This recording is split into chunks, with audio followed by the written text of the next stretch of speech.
Macaulay PH, your passion the lover channel. Mag-subscribe ka na!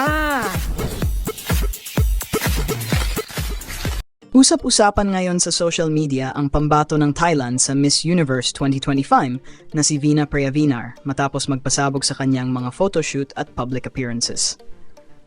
Maraming netizens ang napansin ang kanyang well-planned image, mula sa outfits, aura hanggang sa projection, lahat ay plakadong-plakado.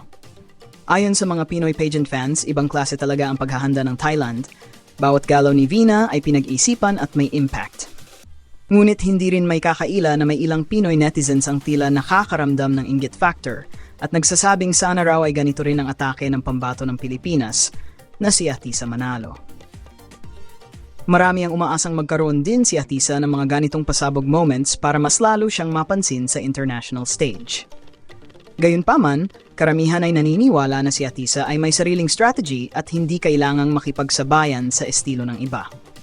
Kilala siya sa kanyang natural charm at sophisticated na beauty, isang kombinasyon na maaaring ilabas niya sa tamang oras.